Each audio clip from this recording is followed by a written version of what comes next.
Si vous pensez que la pression atmosphérique est négligeable, détrompez-vous.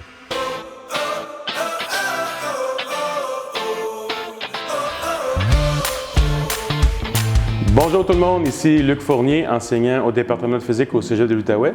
Je suis en présence de Mathieu Charon, étudiant en technique de génie du bâtiment. Aujourd'hui, on va parler d'une composante qui s'appelle un purgeur d'air. Donc, premièrement, Mathieu, qu'est-ce qu'un purgeur d'air et à quoi ça sert? Un purgeur d'air, en fait, premièrement, on le met sur toute la tuyauterie de vapeur et sur les équipements qu'on a peur que la vapeur se condense puis que ça crée une implosion. Puis justement, c'est très important parce que sinon, nos équipements, il va y avoir une implosion parce qu'en fait, on garde la vapeur en haute pression. Puis quand on la laisse refroidir, en fait, ça crée une très, très basse pression. Donc là, ça peut être dangereux pour une implosion. OK, donc on est habitué d'entendre qu'une explosion, c'est dangereux, mais dans le fond, je comprends bien, une implosion peut être tout aussi dangereuse. Oui, ça peut être tout aussi dangereux parce qu'en fait, une implosion se produit quand il y a une basse pression, par exemple, dans un équipement. Puis la pression atmosphérique, elle a une force de 1 kg par centimètre carré.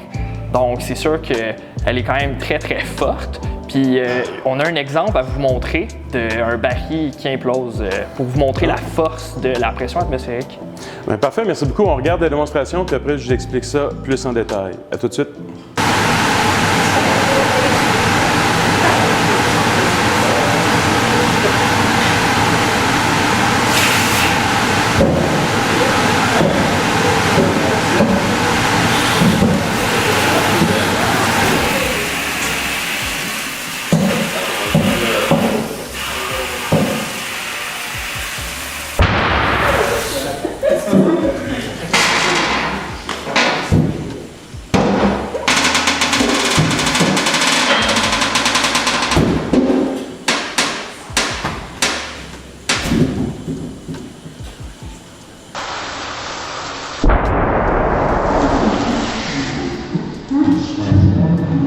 Avant de vous présenter les équations de détail, je vais vous montrer cette petite animation-là qui représente bien la loi des gaz et en fait chaque propriété des gaz qu'on connaît.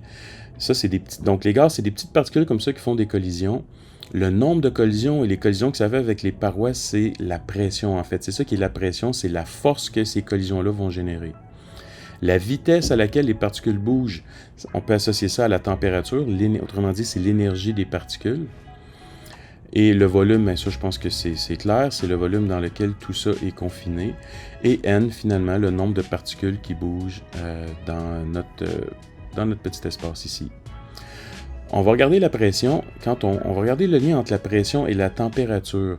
Donc, si je viens refroidir ici mon bac, si vous regardez, les particules perdent la vitesse parce qu'ils perdent l'énergie et forcément, ils vont faire beaucoup moins de collisions avec les parois. On peut donc voir que abaisser la température abaisse forcément la pression quand on est dans un système fermé avec un nombre de particules constant.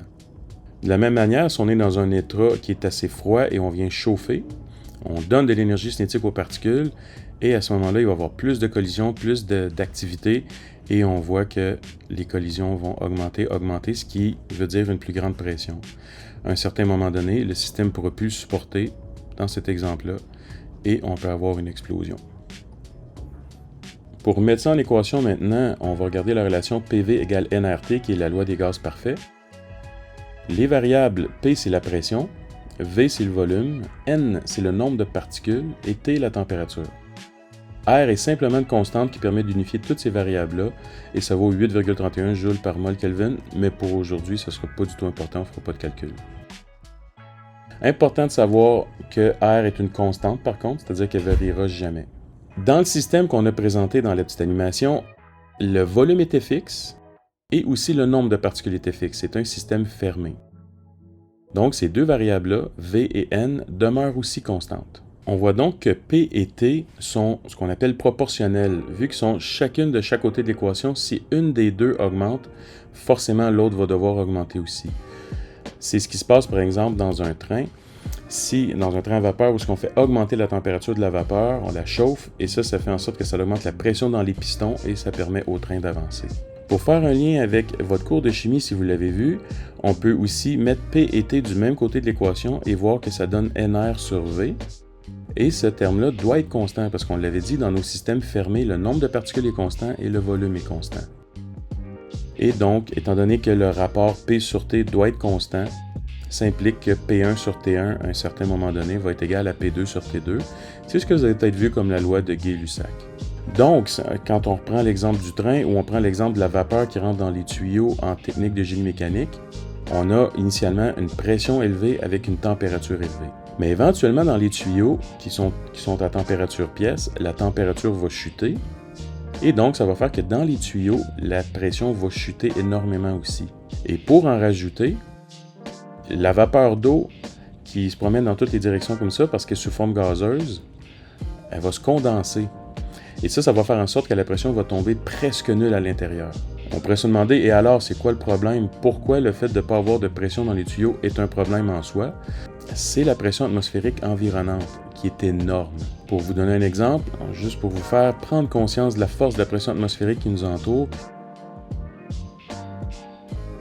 sur le baril que vous avez eu dans la démonstration, quelle est la pression qui s'exerce sur l'entièreté du baril à partir de la pression atmosphérique?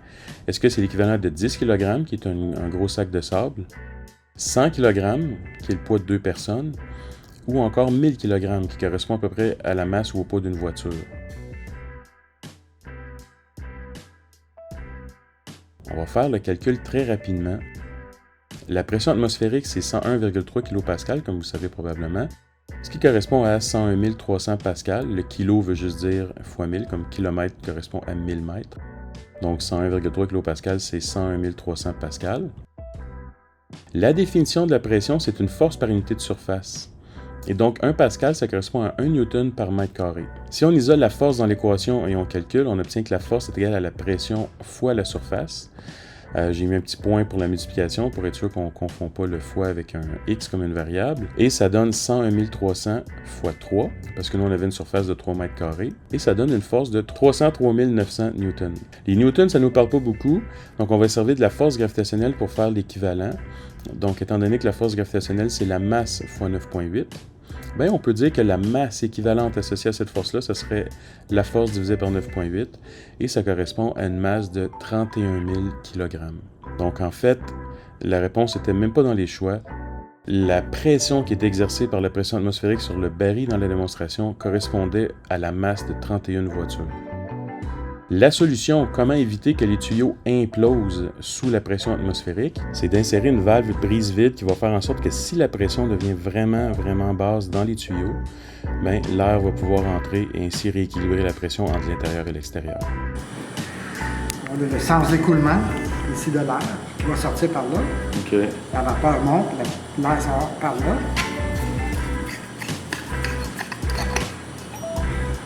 C'est comme ça. Il y a cette partie ici qui a